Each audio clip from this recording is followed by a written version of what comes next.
Hechos 17 del 1 al 9.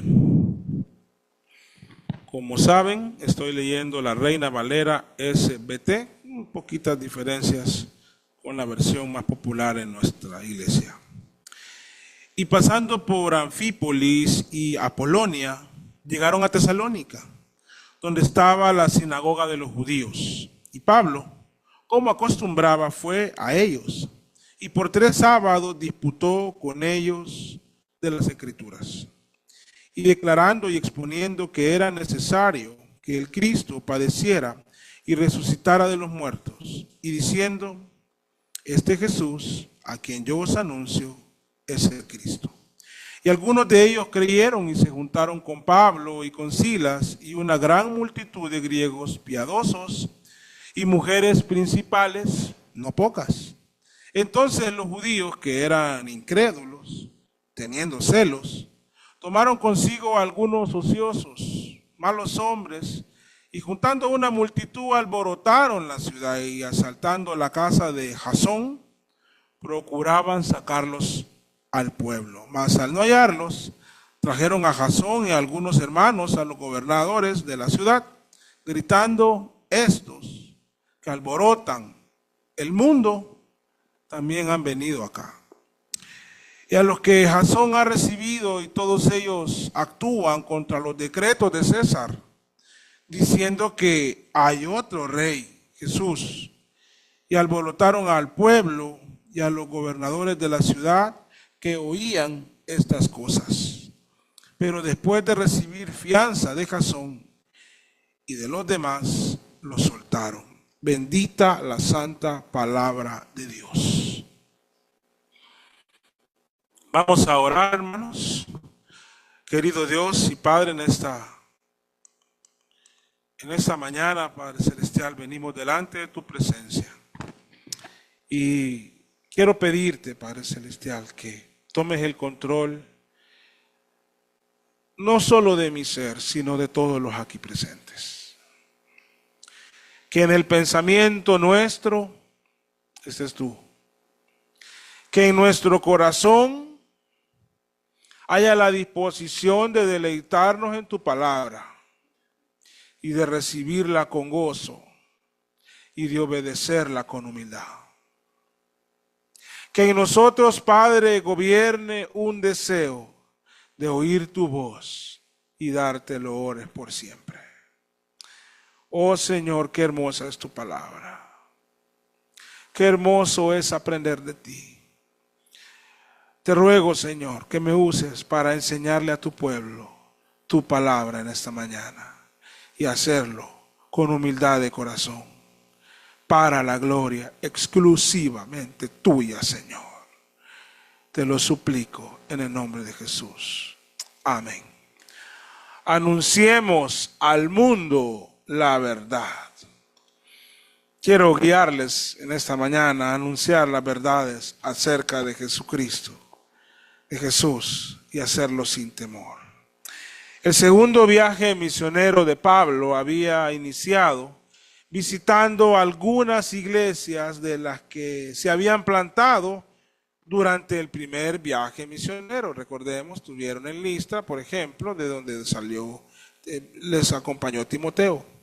Pero luego de visitar estas ciudades, Listra, Iconio, donde ya habían iglesias, y de ver cómo estaban los hermanos, entonces iniciaron en Filipos una segunda fase de este viaje misionero, la fase de la plantación de nuevas iglesias. Podríamos decir que en términos espirituales, en Filipos les fue de maravilla, ya que muchas almas de diferentes trasfondos habían creído. Desde mujeres piadosas que iban a orar junto al río, hasta un soldado guardia de los presos de la ciudad. El evangelio había llegado a todos los estratos sociales en Filipos. Pero aunque espiritualmente les había ido genial, físicamente había sido desgastante, porque en Filipos les habían azotado con varas al punto de herirles. Y además, luego de azotarlos, los habían encarcelado. Pero Pablo tenía una apreciación muy significativa acerca de estos padecimientos, acerca de estas afrentas y de estas persecuciones. Y creo que vale la pena resaltarlo. Esa apreciación es notoria en las epístolas que él mismo escribió a algunas de las iglesias porque plantó en esta segunda fase, que no hemos llegado ahí. Por ejemplo, veamos por favor en sus Biblias, segunda de Corintios, en el capítulo 12, el versículo 10. Dice segunda de Corintios 12:10. Por lo cual me gozo en las debilidades. Él se gozaba, dice, me gozo en las debilidades, en las afrentas, en las necesidades, en las persecuciones, en las angustias por Cristo, porque cuando soy débil, entonces soy fuerte. También les pido que leamos lo que escribió a los de Filipo algunos años después de haberle visitado, allá en la epístola Filipenses, de los Filipenses, en el capítulo 1, en el versículo 29. Vean cómo ve él los padecimientos. Porque a vosotros os es concedido por Cristo, no solo que creáis en él, que ya es un honor, sino también que padezcáis por él. Para él eso era algo honorable, padecer por la causa de Cristo. Les dije al inicio que al inicio de esta fase de plantación de las iglesias, en este segundo viaje misionero, que había sido espiritualmente de maravilla, pero les dije que físicamente desgastante. Ahora bien, a pesar del dolor y del desgaste físico, Pablo nos deja claro en los textos que leímos y muchos otros, que todo había sido de bendición. Tanto ver las almas redimidas viniendo a Cristo, como padecer los maltratos físicos por la causa de Cristo. Esto era así, hermanos, porque uno de los pensamientos que impulsaba la conducta y el corazón de Pablo era: anunciemos al mundo la verdad y hagámoslo, cueste lo que cueste. De tal manera que él entregó su vida. También a los de Corintios les escribió que para él era placentero gastar su vida y gastarse a sí mismo por amor de las almas. Ese pensamiento de anunciemos al mundo la verdad y hagámoslo, cueste lo que cueste, estaba firme en el corazón de Pablo y de su equipo misionero. Y con ese pensamiento salieron de Filipo y llegaron a la ciudad de Tesalónica. Y como lo dijo Calvino, porque lo vemos salir, lo que había tocado pasar, lo que le tocó pasar en Filipo, pero salir con ánimo a Tesalónica. Y este comentarista bíblico dice: Pablo poseía un invencible valor mental e infatigable persistencia para llevar la cruz. Él iba, hermanos, salía de la cárcel, iba a hablar de Cristo. Salía de los azotes, iba a hablar de Cristo.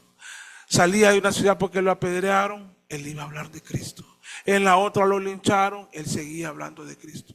Lo amenazaban, él seguía hablando de Cristo. Entonces por eso él llama que tenía este invencible valor mental y esta persistencia en llevar la cruz y el mensaje de la cruz. Y hermanos, ese valor y esa persistencia los hizo llegar a Tesalónica, la capital de la región de Macedonia. Hoy voy a animarlos a que tengan una cuota de valor necesaria para hablar de Cristo. Porque ese valor es necesario, hermanos. Y John MacArthur, otro comentarista y pastor bíblico, comentarista bíblico y pastor, lo dice muy claro. y porque me gusta cómo lo dice, se los quiero compartir. Él dice, son las personas valientes las que cambian las situaciones. Un creyente, dice él, nunca influirá en el mundo para beneficio de Cristo sin valor. Y así es, hermanos, requerimos valor para hablar de Cristo, no lo ocultamos, se requiere valor. Ahora fue el mismo Pablo el que escribió allá en 2 de Timoteo, no nos ha dado Dios espíritu de cobardía, sino de poder y de amor y de dominio propio.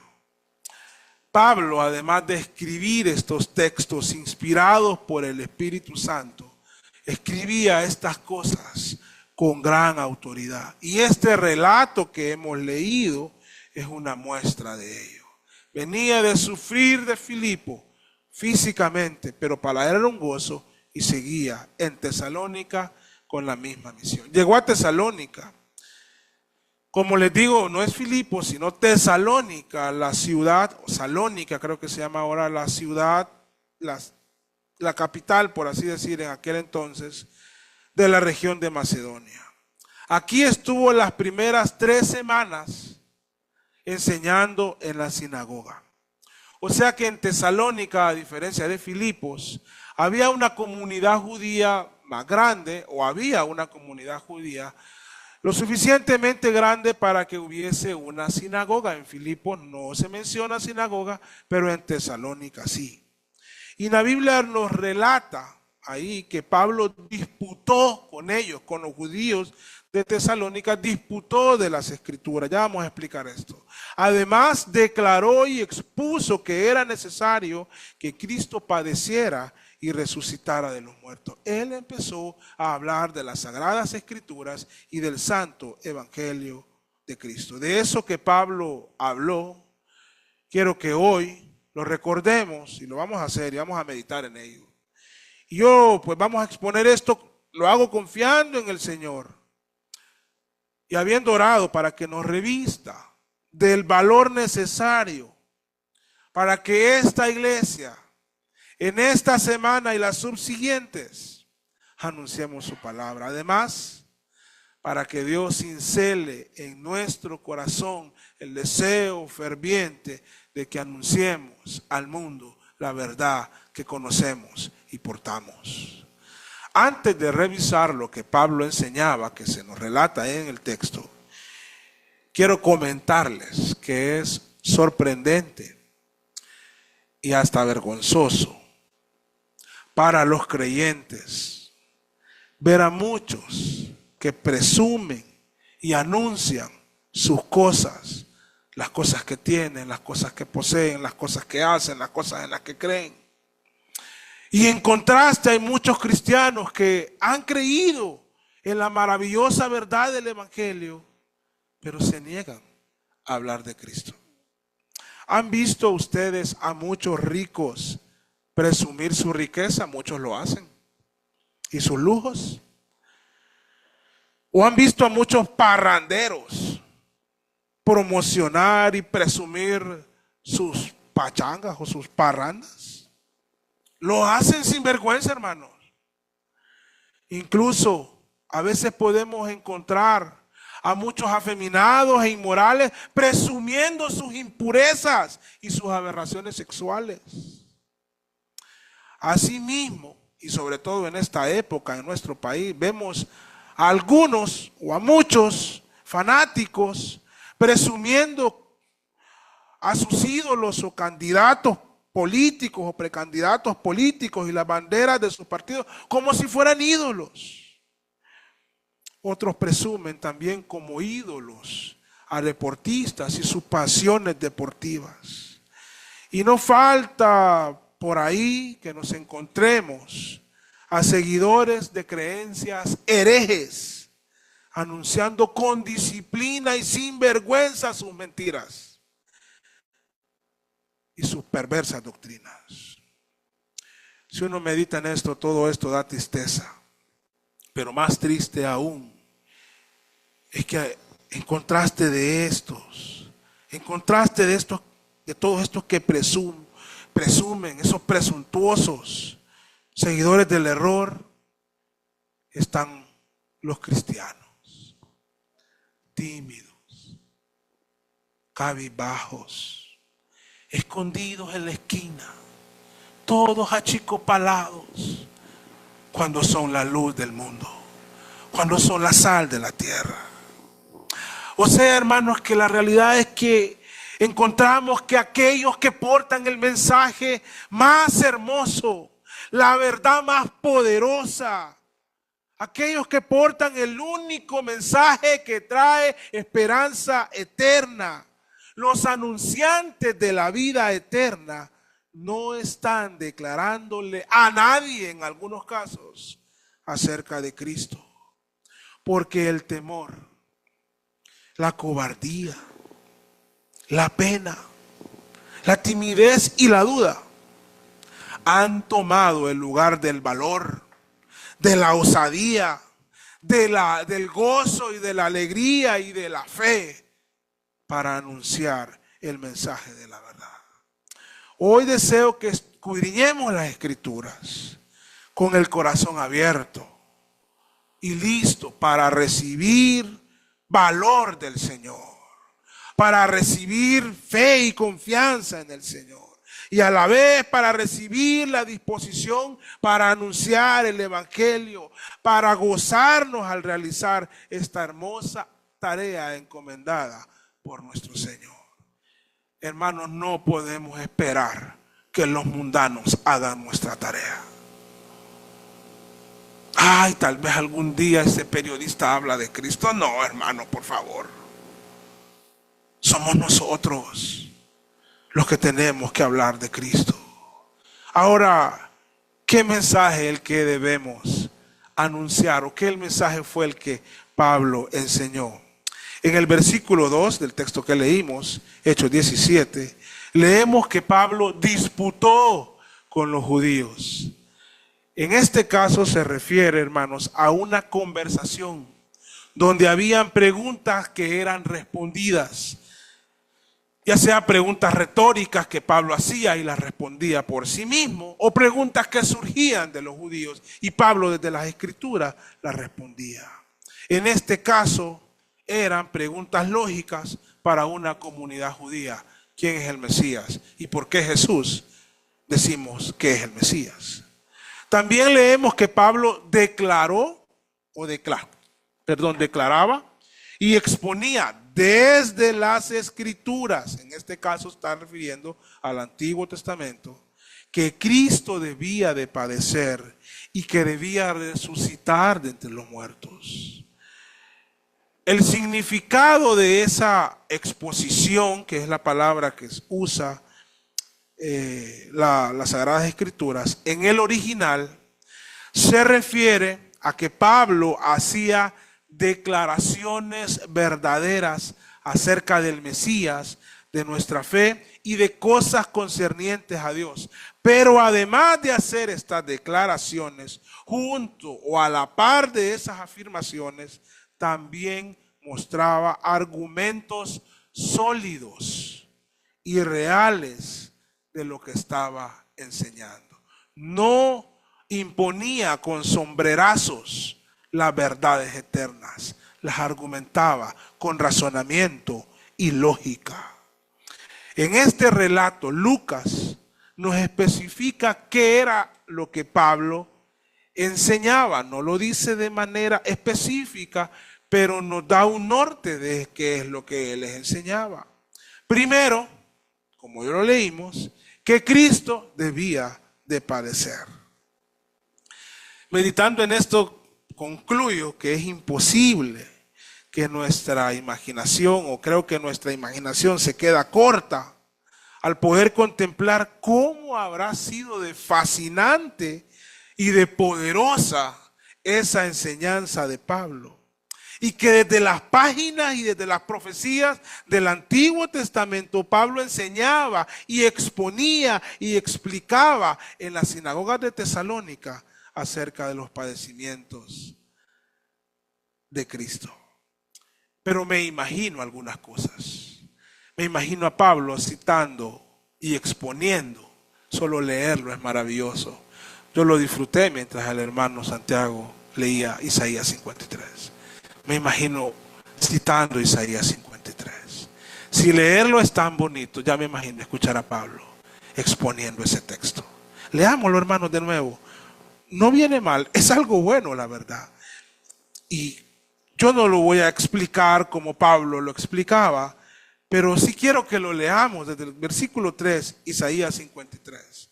Hablando que era necesario que Cristo debía de padecer. Nosotros ya conocemos la historia completa y por eso toma un gusto mayor. Dice la palabra del Señor: desechado y despreciado entre los hombres, varón de dolores y experimentado en quebranto. Está hablando del Mesías.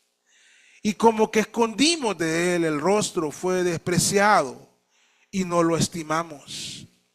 Ciertamente llevó él nuestras enfermedades y sufrió nuestros dolores. Y nosotros le tuvimos por azotado, por herido de Dios y abatido. Mas él herido fue por nuestras rebeliones, molido por nuestros pecados. El castigo de nuestra paz, o para nuestra paz, fue sobre él. Y por su llaga fuimos nosotros curados. Todos nosotros nos descarriamos como ovejas. Cada cual se apartó por su camino. Mas Jehová cargó en él el pecado de todos nosotros. Angustiado él y afligido, no abrió su boca. Como cordero fue llevado al matadero, y como oveja delante de sus trasquiladores, enmudeció y no abrió su boca. De la cárcel y del juicio fue quitado, y su generación, ¿quién la contará? Porque fue cortado de la tierra de los vivientes, por la rebelión de mi pueblo fue herido. Y se dispuso con los impíos su sepultura, mas con los ricos fue en su muerte. Aunque nunca hizo maldad, ni hubo engaño en su boca. Con todo esto, Jehová quiso quebrantarlo, sujetándolo a padecimientos. Cuando haya puesto su vida en expiación por el pecado, verá descendencia, vivirá por largos días, y la voluntad de Jehová será en su mano prosperada. Verá el trabajo de su alma y será saciado, estará satisfecho. Con su conocimiento justificará a mi siervo justo a muchos, y él llevará las iniquidades de ellos. Por tanto, yo le daré parte con los grandes, y con los fuertes repartirá despojo.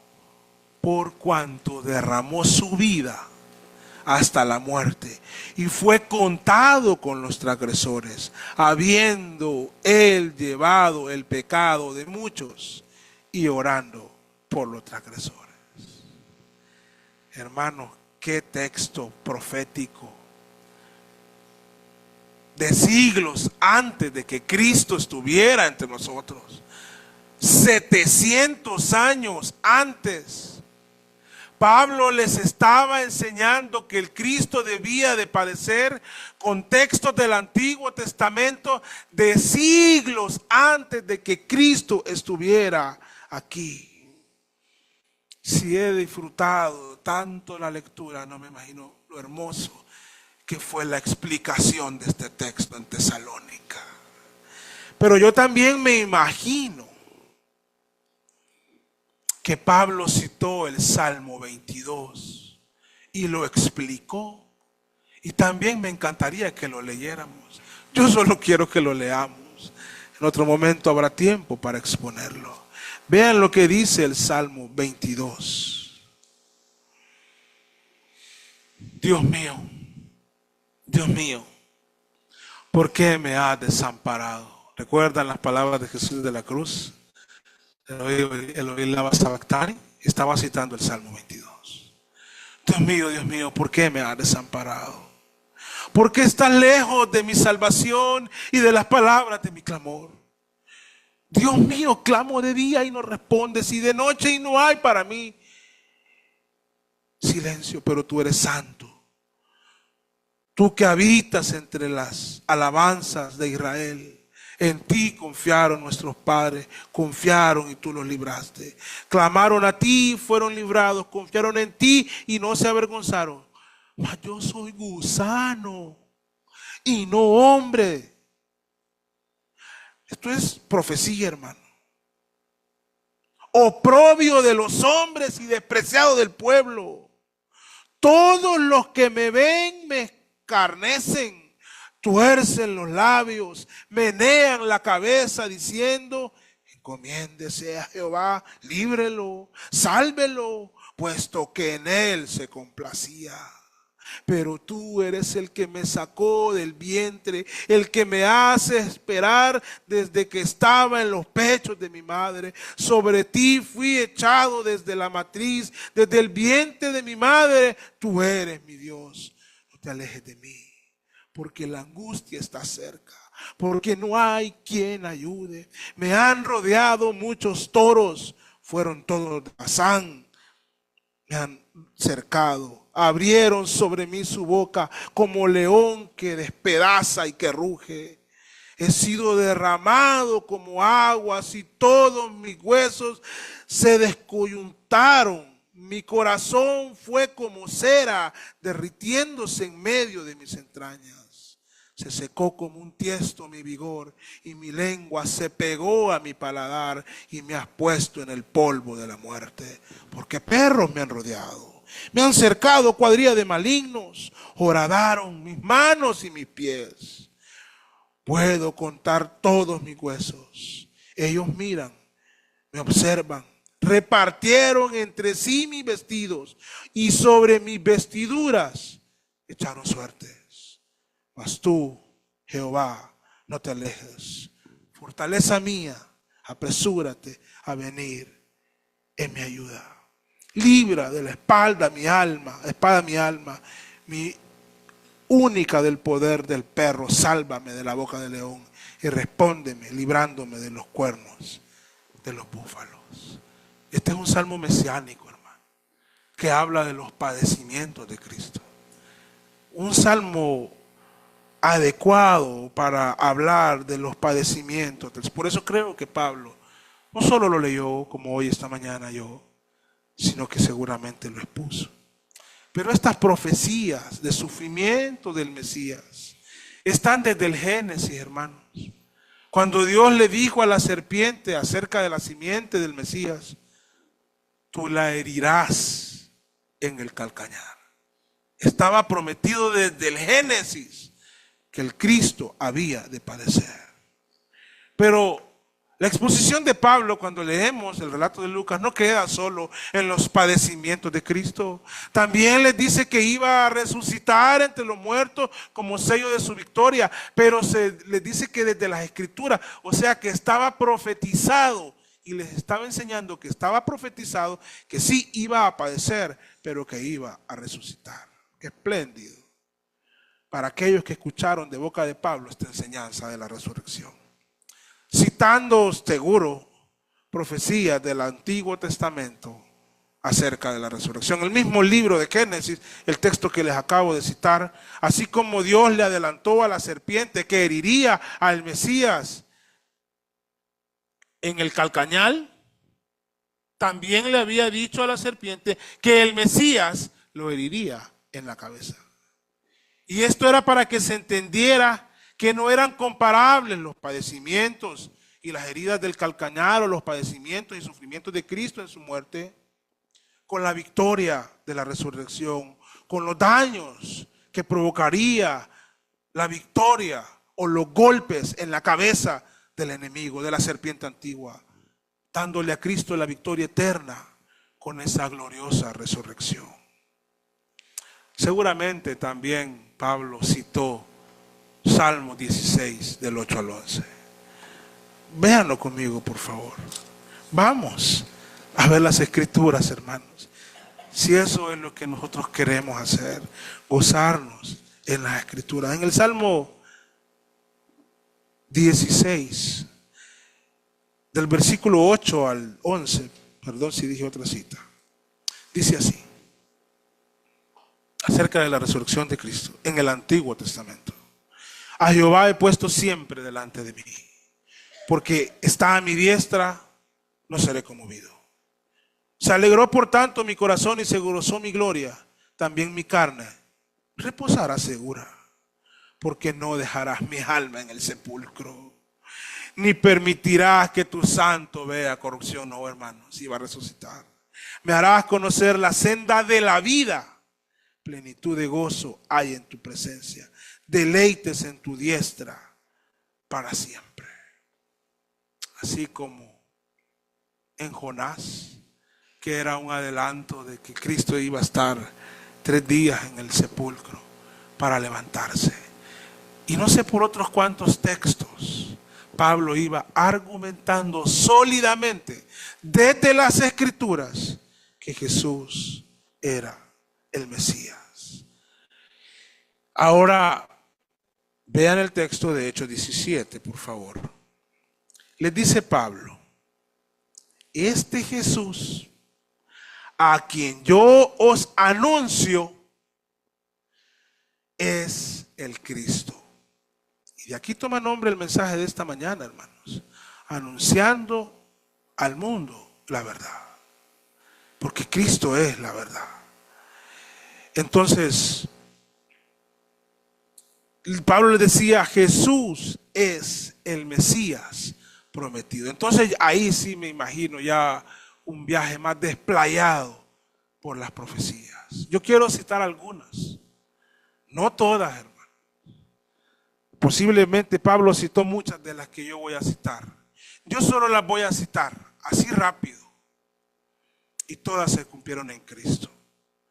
Nacido de simiente de mujer, Cristo nació, concebido por el Espíritu Santo, nacido de simiente de mujer. Está cumplido en Cristo. Nacido de una virgen, en Isaías también encontramos eso. Jesús nació de una virgen, una joven, una señorita, una virgen que no había conocido varón. Se cumplió en Cristo. Llamado Hijo de Dios, se cumplió en Cristo. De la simiente de Abraham, como dice Gálatas, está cumplido en Cristo. Y de la simiente de Isaac, descendiente o hijo de Isaac, se cumple en Cristo. Descendiente de Jacob, se cumple en Cristo. De la tribu de Judá, se cumple en Cristo. Tanto en su ascendencia legal por José, como en su ascendencia sanguínea por María. Del linaje de David, también por las dos líneas, la legal y la sanguínea, descendiente de David. Tenía que cumplir todo esto, hermano, y mucho más. Con una que no cumpliera, no era el Cristo. Nacido en Belén, nació en Belén. Agasajado con regalos, oro, incienso y mirra. Que iba a haber una matanza de niños de parte de Herodes o del gobernador. En Jeremías está profetizado. Así pasó, tanto que tuvieron que ir a Egipto, que también estaba profetizado. Su preexistencia también, él dijo allá en Juan, antes que Abraham fuese, yo soy. Y la expresión yo soy no solo está hablando de antigüedad, sino que es una expresión exclusiva para el Dios todopoderoso, creador del universo. Por eso en ese momento agarraron pie, hermano, y lo querían matar, porque decían que estaba blasfemando, haciéndose igual a Dios. Que sería un profeta, lo fue. Sería un sacerdote para siempre, es nuestro sumo sacerdote. Que sería un rey, reina, hermanos. Que sería ungido de forma especial por el Espíritu Santo, y lo fue en su bautismo. que sería precedido por un mensajero. Juan el Bautista fue el predecesor, el antecesor de Cristo. Que iniciaría su ministerio en Galilea, estaba profetizado. Así fue. Que tendría un ministerio de milagros, los hizo. Que sería un maestro de parábolas, maestro por excelencia de parábolas. Que entraría al templo, entró. Que entraría a Jerusalén en un asno, así fue. Alguien podrá decir, bueno, pero eso él lo pudo coordinar, ya conocía las escrituras, entonces puede entrar en un asno en Jerusalén. Ah, bueno, ¿y cómo iba a coordinar nacer en Belén, que le van los regalos, que su mamá fuera virgen? ¿Cómo iba a coordinar todo, hermanos? No crean esos argumentos a veces ridículos de muchos. Que sería vendido por 30 monedas de plata. Así fue. Que sería traicionado por uno de los suyos. Así fue. Que sería acusado por falsos testigos. Se cumplió. Que sería herido y escupido. Y así se profetizó. Y así fue. Que sería objeto de burla. Se burlaron de él. Que sus manos y pies serían horadadas. Lo leímos. Así fue. Que sería acompañado de ladrones en su muerte. Así fue, hermanos. Que sus ropas y sus vestiduras serían repartidas. Así fue. Que tendría sed en su muerte. Y él dijo, para que se cumpla la escritura, yo tengo sed. Que sus huesos no serían quebrantados, aunque dieron la orden de quebrantarlos. Pero ante la profecía del Señor, ni la voz del César, ni de Pilato, ni de ninguno podía contener la orden del Señor. No fueron quebrantados. Que su costado sería abierto. Así se cumplió en Cristo. Que habría tinieblas sobre la tierra. También hubo tinieblas sobre la tierra. Que sería sepultado con los ricos. Está registrado que así fue. Entre otras tantas profecías, todas sin excepción alguna, se cumplieron en el Cristo. Cristo es el Mesías prometido, hermano. No podemos permitir que lo pongan a la par de Mahoma, de Buda, de quién sé yo, hermanos. Ni un ángel del cielo que venga con un mensaje diferente debe ser creído. Este es nuestro evangelio. Y esto les enseñó Pablo en Tesalónica. Yo sé que ustedes creen en Cristo, o tienen afinidad por Cristo. Pero yo tengo la expectativa que recordar todo esto acerca de Jesús le llene de fe y valor, hermanos, para que anuncien este mensaje a otros. Ustedes no creen cualquier cosa. Ustedes no creen cualquier mensaje cuajado en un escritorio. No, el universo da gloria del Señor. Y la historia registra nuestro Salvador. Y Dios se ha revelado para que nosotros anunciemos este mensaje. Es nuestra responsabilidad y debe ser nuestro gozo anunciar que Jesús es el Rey, el Salvador, el Mesías prometido. ¿Qué más les habló Pablo? ¿O de qué más, en qué más hizo énfasis Pablo en Tesalónica? Y esto es algo deductivo, porque en el versículo 7 del capítulo 17 no es Pablo hablando, sino los enemigos. Dicen a los que Jasón ha recibido y todos ellos actúan contra los decretos del César. Y ellos dicen lo que decían los cristianos. ¿Y qué decían? Que hay otro rey, Jesús. O sea que seguramente Pablo hizo un énfasis en que Jesús es rey. Jesús lo dijo. En Juan 18, vayan conmigo por favor. Juan 18, está antes de Hechos, hermano. Fácil llegar a Juan. Capítulo 18 de Juan, el versículo 36. Respondió Jesús: mi reino no es de este mundo. Si mi reino fuera de este mundo, mis servidores pelearían para que yo no fuera entregado a los judíos. Ahora pues, mi reino no es de aquí. Pilato, hermanos, lo publicó en la cruz. ¿Saben qué decía el rótulo, por así decirlo, de la cruz? Este es Jesús, Rey de los judíos. Y es el Rey, hermanos, de todos aquellos que creemos en Cristo. En nuestro corazón hay un trono, hermanos. Y solo cabe una persona. Ahí no puede estar el pie de Satanás y el cuerpo de Cristo. La cosa no es así, hermano. Ahí se siente imponente el mismo Rey del universo y gobierna en nuestros corazones. Por eso hay una rendición total, hermano. Dejemos que Él se siente en su trono y que reine en nosotros. Pablo hizo énfasis en ello. Y ellos miraban a Cristo como su Salvador, pero como su Rey y como siervos. Hermanos, y muchos creyeron. Fueron 3 semanas, 3 sábados, a saber de cuántas horas de exposición. Se levantaron enemigos y oponentes, pero también muchos creyentes, versículo 4 de Hechos 17.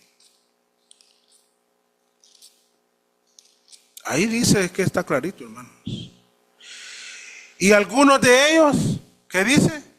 Creyeron. Hermanos, es que si el evangelio es anunciado, algunos creerán, otros no. La mayoría no. Pero algunos van a creer.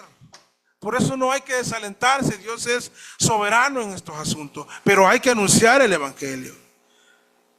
Y se juntaron con Pablo y con Silas. ¿Quiénes? Los creyentes. Y una gran multitud de griegos piadosos y mujeres principales. No pocas. Se juntaron alrededor del evangelio y creyeron en Cristo. Es de esperar, hermanos, que cuando somos intrépidos en Cristo, esto esté acompañado también no solo de ser intrépido, sino de un testimonio cristiano y de una confianza plena en la obra de Dios. Es de esperar que pronto y a su debido tiempo hayan frutos, hayan creyentes. Los que siembran la tierra, hermanos, no esperan que el día siguiente que tiran la semilla estén los frutos. ¿Verdad que no? Mi papá está sembrando en la casa aguacate. No es que ya espera que la otra semana tengamos aguacate. A veces abona los árboles frutales, pero él no está esperando que el día siguiente den los frutos. Pero ese trabajo ayuda a que esos árboles sean más fructíferos. Este es el abono, hermano. Ustedes tienen que ir a sembrar la semilla del evangelio. Hermano, nosotros tenemos que anunciar la verdad. Todo lo demás es mentira, hermano. Por muy bonito que suene o que les guste, tenemos que rumiar el evangelio. Tenemos que cantar el evangelio. ¿Han estado ustedes un día tan alegres que andan cantando una canción? ¿No saben por qué? Espero que sea una canción cristiana, por cierto, de la que les dé gozo en su corazón, ¿verdad? Que sea Cristo el que les dé ese gozo. Hermanos, andemos así y anunciemos el evangelio.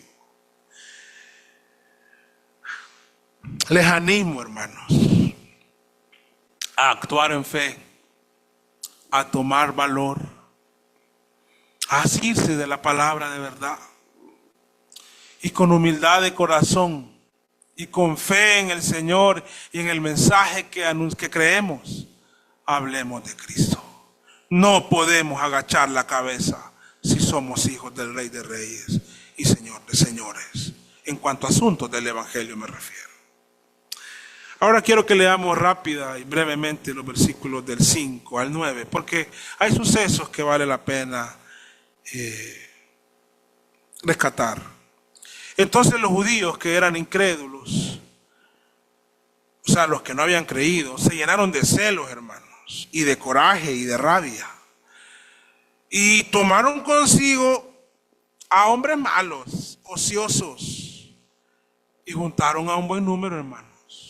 Si es que ancha es la puerta y espacioso el camino que lleva a la perdición. Entonces se juntaron muchos, de tal manera que alborotaron a la ciudad y asaltaron la casa de Jasón. Entran, hermanos, como que fueran autoridad, metiendo miedo, porque en la casa de Jasón le habían dado posada a Pablo y a Silas, no sé si a los demás, pero ellos entendían que Jasón, o luego de esas 3 semanas de estar en la sinagoga y luego de la disputa con los judíos, seguramente se tuvieron que ir a una casa, y una de ellas era la de Jasón, que abrió las puertas de su hogar para que la bendición del evangelio fuera anunciada en su pueblo. Entonces llegaron buscando a Pablo y a Silas y procuraban sacarlos al pueblo para darles un linchamiento público. Mas no los hallaron. No los hallaron, hermanos. Entonces trajeron a Jasón y a algunos otros hermanos a las autoridades de la ciudad y gritaban: estos que alborotan el mundo ya llegaron acá a Tesalónica. La descripción es que estaban alborotando el mundo, porque su mensaje es un mensaje poderoso. Nuestro mensaje, hermano, es un mensaje poderoso. Hace algunas semanas hablaba con un muchacho que está sumergido en el alcoholismo. Bravo, hermanos. Y de repente se puso como una mansa paloma con el evangelio. No entregó su vida a Cristo, pero en sus ojos empezaron a ponerse así llorosos, porque aún los que están más sumergidos en los peores vicios y maldades de este mundo, hábitos y costumbres, necesitan de Cristo, hermano. Y en el momento adecuado, con la mansedumbre necesaria, con el poder del Señor, estamos autorizados para hablarles de Cristo, y Él los va a quebrantar. Bueno, hermanos, así es como se alborota el mundo. No es con armas. No es con armas atómicas. No es con ejércitos poderosos. Es con el evangelio del Señor. Y esto estaban haciendo ellos. Y dice: Jasón los ha recibido, y todos estos actúan contra los decretos del César, diciendo que hay otro rey y que se llama Jesús. Y claro que lo había. Y alborotaron al pueblo y a los gobernadores de la ciudad que oían estas cosas. Pero esto fue un tema, pues, para amedrentarlos. Como que Jasón y los hermanos tenían sus ahorros y pagaron una fianza y los soltaron. Así llegó el evangelio a Tesalónica.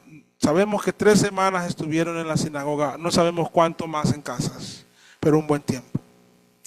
Y luego de esto, hermanos, dado el alboroto de Tesalónica, los hermanos envían a Pablo y Silas hasta Berea. Y ellos, habiendo llegado, entraron a la sinagoga de los judíos. Y dice la Biblia, de los judíos de Tesalónica, estos eran más nobles, de Berea, estos eran más nobles que los que estaban en Tesalónica. Pues recibieron la palabra con toda solicitud, escudriñando cada día las escrituras para ver si estas cosas eran así. Así que creyeron muchos de ellos, dice la Biblia, y mujeres griegas de distinción, y no pocos hombres. De donde toma nombre esta iglesia, hermanos. El próximo domingo vamos a estudiar ese pasaje que les acabo de citar. Por ahora quiero terminar animándoles a los creyentes aquí entre nosotros, para que no pasen de largo esta exhortación, esta invitación y este llamado a anunciar al mundo la verdad. Y que le pidan a Dios que les dé la fuerza para hacerlo, y que lo hagan, hermanos. Y a los que no han creído, si hay alguno entre nosotros, para que crean. Jesús es el Mesías prometido, quien padeció por nosotros, pero a la vez triunfó, dejando la tumba vacía. Tienen que creer en el Señor Jesucristo para ser salvos. Él los salva, hermanos, de muchas, solamente a través de la sangre de Cristo, pero de muchas maneras llega a conquistar sus corazones. Ojalá que estas palabras, a los que no creen, lleguen a sus corazones y entreguen su vida a Cristo. Si hoy quieren entregar su vida a Cristo, lo pueden hacer. No es difícil, solo tienen que creer. No hay palabras mágicas, no hay rituales especiales. Solo tienen que creer en el Señor Jesucristo y serán salvos. Y hagan una oración de convicción de lo que creen y entreguen su corazón al Señor hoy. Si hay alguien que quiere entregar su corazón a Cristo hoy, o que lo ha hecho durante esta semana, durante estos meses, durante este mensaje, alce su mano para orar por usted y enseñarle el camino que debe seguir en la vida cristiana. No para hacerlo, sino para anunciarnos que ya ha creído en el Señor Jesucristo. ¿Hay alguien entre nosotros? Bueno, que el Señor haga lo que tiene que hacer en sus corazones. A mí no me gusta mucho insistir en eso, porque sé que el Espíritu Santo es el que insiste en los corazones de ustedes. Vamos a orar. Bendito Dios y Padre, gracias por tu palabra. Haz que esta iglesia sea vocera, firme, fiel de tu evangelio, y que el alcance de este mensaje en medio de nosotros llegue según sea tu voluntad. En las familias de los presentes, en los trabajos de los aquí que escuchan hoy, en los vecindarios de ellos y nuestros, y por todos los medios posibles hasta donde tú nos quieras llevar, Padre. Que aquí se escuche con claridad y con fuerza que tú eres el Salvador en la persona de Jesucristo. En el nombre de Jesús te lo pido. Amén. Amén. Hermano Benjamín, podemos continuar.